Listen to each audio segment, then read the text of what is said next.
Saludamos a nuestros hermanos y amigos que nos escuchan.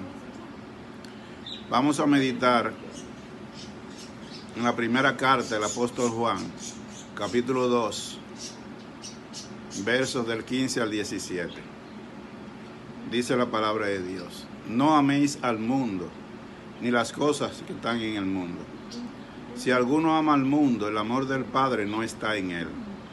Porque todo lo que hay en el mundo, los deseos de la carne, los deseos de los ojos y la vanagloria de la vida, no provienen del Padre, sino del mundo. Y el mundo pasa y sus deseos, pero el que hace la voluntad de Dios permanece para siempre. Oremos. Bendito Dios y Padre, te damos gracias, Padre, por tu palabra.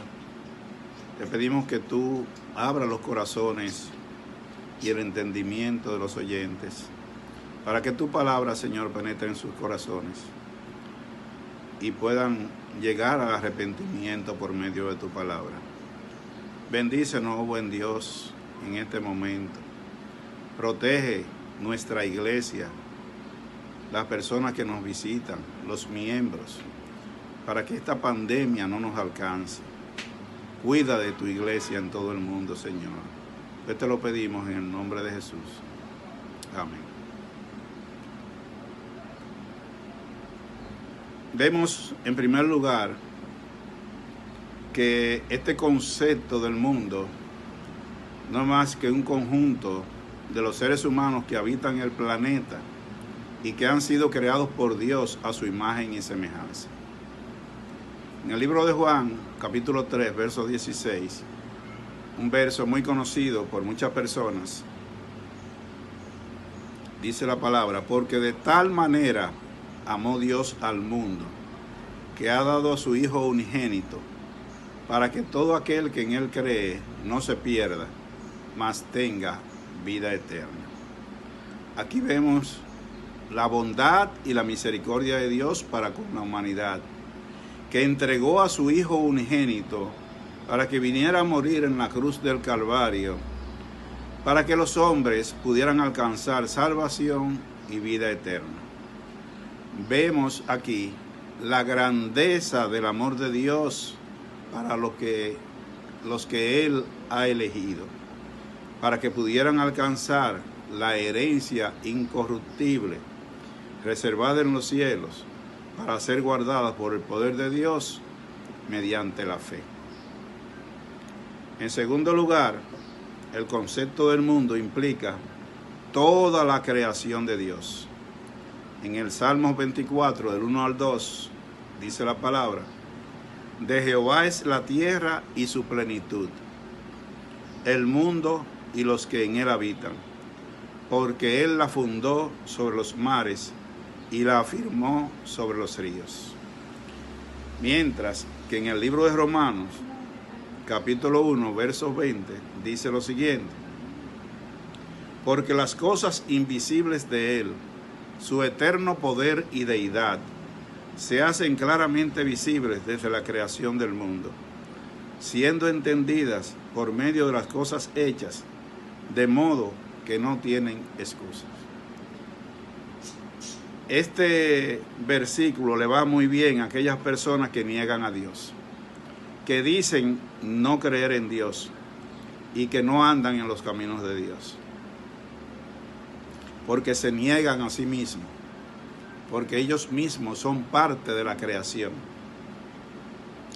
En tercer lugar, y es aquí donde queremos hacer énfasis, tomando en cuenta los versículos que leímos anteriormente en Primera de Juan, donde al referirnos al mundo estamos hablando de un sistema organizado de maldad, de corrupción y pecaminosidad, a una corriente que actúa como rival y enemigo de Dios y cuyo príncipe es Satanás.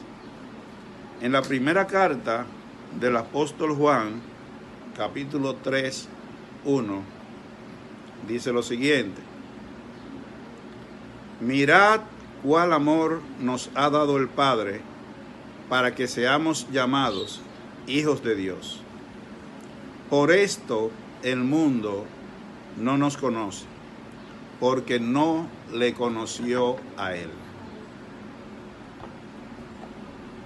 Aquí vemos, mis amados hermanos, de que el mundo de que se habla aquí es aquel que se ha constituido en enemigo de Dios. Basado en estos principios, todo hombre que actúa bajo este sistema o filosofía se considera que ama al mundo, que ama sus pasiones y deseos. Cuando una persona que se dice ser cristiano, pero que sigue apegado a los vicios y placeres de este mundo, se dice de él que es un mundano o un carnal, que aún no ha nacido de simiente incorruptible, que no ha experimentado un verdadero nacimiento, por lo cual se constituye en enemigo de Dios. En el libro de Juan,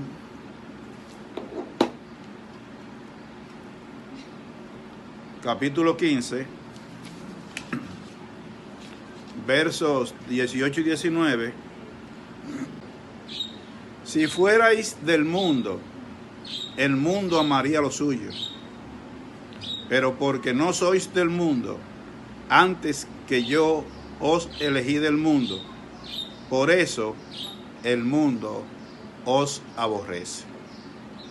Aquí estamos hablando de que el mundo aborrece a los hijos de Dios, porque es una filosofía donde reina el pecado, las pasiones, la corrupción y todo males. La llamada del mundo para el hombre es una llamada a pecar. Esto lo podemos ver en numerosos ejemplos en la palabra de Dios, pero solamente vamos a referir al libro de Lucas. Vamos allá, por favor. Capítulo 12, del 15 al 19. El contexto que presenta el pasaje es de un hombre que le pide al Señor que medie para repartir una herencia entre él y su hermano. Y el Señor le dice: hombre, ¿quién me ha puesto sobre vosotros como juez o partidor? Y le dijo: mirad y guardaos de toda avaricia, porque la vida del hombre no consiste en la abundancia de los bienes que posee. También le refirió una parábola diciendo: la heredad de un hombre rico había producido mucho, y él pensaba dentro de sí diciendo: ¿qué haré? Porque no tengo dónde guardar mis frutos.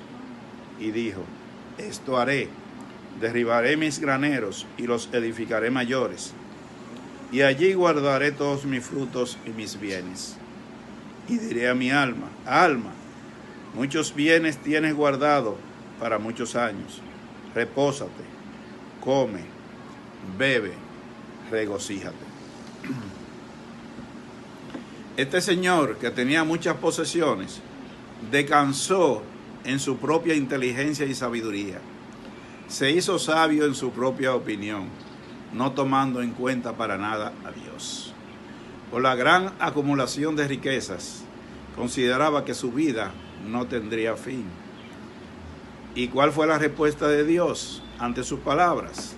La vemos en los versos 20 y 21.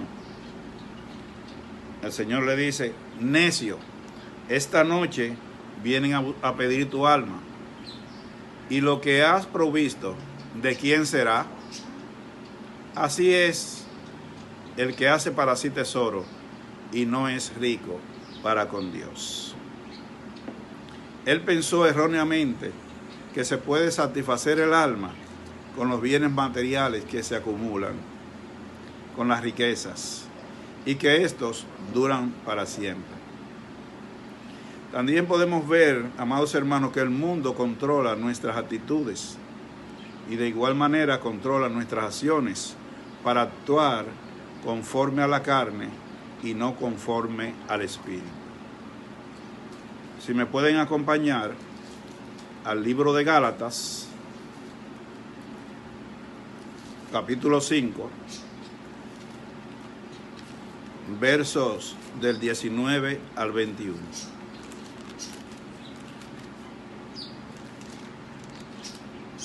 Gálatas 5, del 19 al 21, dice lo siguiente: y manifiestas son las obras de la carne, que son adulterio, fornicación, inmundicia, lascivia, idolatría, hechicerías, enemistades, pleitos, celos, iras, contiendas, disensiones, herejías, envidias, homicidios, borracheras, orgías y cosas semejantes a estas, acerca de las cuales os amonesto, como ya os lo he dicho antes, que los que practican tales cosas no heredarán el reino de Dios.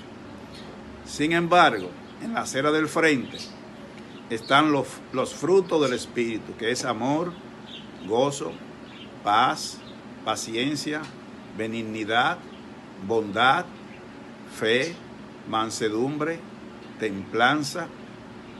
Y dice la palabra: contra tales cosas no hay ley. Pero los que son de Cristo han crucificado la carne en sus pasiones y deseos. Si vivimos por el Espíritu, andemos también por el Espíritu. Ese es el llamado que tenemos, a dejar las pasiones, los pecados que hay en el mundo, ya lo citamos, y abandonar ese camino de pecado, es decir, dejar de vivir en la carne para vivir en el Espíritu. Dice el Señor que si vivimos por el Espíritu, también debemos andar por el Espíritu. Pero hay esperanza para ti, hermano y amigo, persona que me escucha. Cuando te apartas del mundo, del pecado, de la vanidad de la vida, del orgullo, de la idolatría, contiendas y cosas semejantes, las cuales irremediablemente te llevarán a la muerte, porque la paga del pecado es muerte. Y te debes entonces reconciliar con Dios, reconciliado por medio de la sangre vertida por nuestro Señor y Salvador Jesucristo en la cruz del Calvario. En esto consiste nuestro llamado: apártate del mundo y reconcíliate con Dios, porque Jesucristo es la luz del mundo y solo Él puede darnos perdón de pecados. Vamos a orar. Gracias, Señor, por tu santa y bendita palabra que ha sido predicada en este momento. Te pedimos, Señor, que la misma haya producido cambios, que haya molestado el corazón de aquellas personas que aún andan en la carne, que aún andan en el mundo, que aún andan en el pecado, y que puedan volverse a Dios por medio de la sangre de nuestro Señor y Salvador Jesucristo, para arrepentimiento y para alcanzar la vida eterna. Te lo pedimos, Señor, en tu santo y bendito nombre. Amén.